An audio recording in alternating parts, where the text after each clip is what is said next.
Norbert, 21 punkti on veel laual, neist 3 jagatakse välja homme siin A. Le Coq Arena'l mängus Tartu Tammekaga. Millist mängu sa sellest meie sünnipäevamängust ootad? Noh, ütleme, ega praegu on olnud niisugune tihe mängude graafik ja mängijad on sellist mängurütmis olnud ja loomulikult ootan sellist võitluslikkust oma mängijatelt, sellist tahet suuta leida enda sees see energia ja see väljakule panna kõik see, mis nende sees veel on selleks mänguks, nii et kindlasti tuleb ju Tammeka ka siia ikkagi tugevat lahingut andma, kõik mängud nendega on olnud sellist võitluslikud ja eks ma arvan, selliseks see mäng homme kujuneb. Kui palju tuleb teha võrreldes Nõmme Kalju mänguga muudatusi, et Maidu ehmatus oli päris suur, õnneks vist see vigastus nii hull ei ole, kui alguses paistis?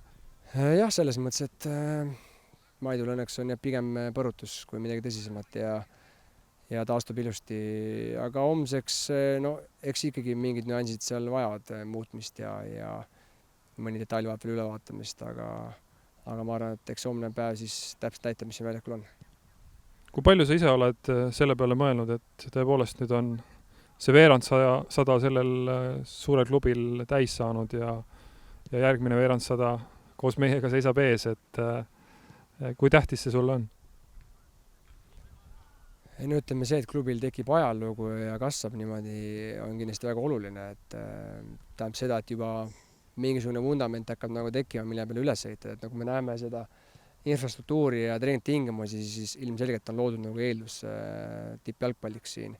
Ja rõõm on, et see klubi on ju nii palju eksteerinud, et sellised asjad endale suutnud ehitada, et see on ka alati, kui ma Tammekas olin ka nagu märksõna, et enne kõik rõhuge infrastruktuurile, kui hakata sportlikku edu taga ajama, et varasemal ajal seal nagu tehti pigem vastupidi, et nüüd on ka uued noored, kes juba mõtlevad samamoodi nagu Flora on siin mõelnud.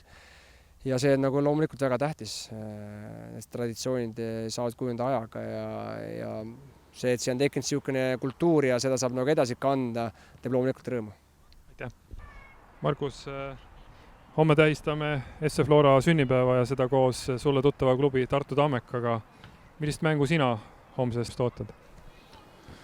No raske mäng tuleb ilmselt, et vastastel on üks päev rohkem puhatud ja see on vist 3. mäng 7 päeva jooksul, et ilmselt tuleb raske mäng ja ega vastased ju midagi lihtsalt anda ei taha, et neil on ka selg vastu seina ja iga punkt on neil ka kulla väärtusega, et jah, meeskond midagi lihtsalt sealt ei oota.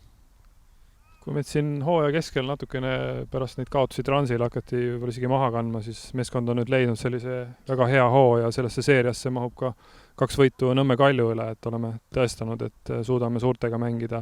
Nüüd on vaja võtta ka nendelt väiksematelt need punktid ära.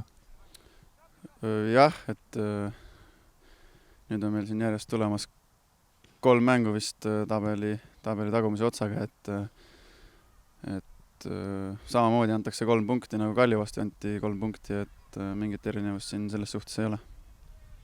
Me ei mängi homme ei rohelises ega valges, vaid hoopis oranžis särgis, et kui palju mängijaid üldse selline võib-olla natukene teistsugune mäng häirib või segav või võetakse ikkagi seda kui tavalist kohtumist? Ei, et kõik on professionaalid, et sellised asjad ei häiri, et pigem annavad selline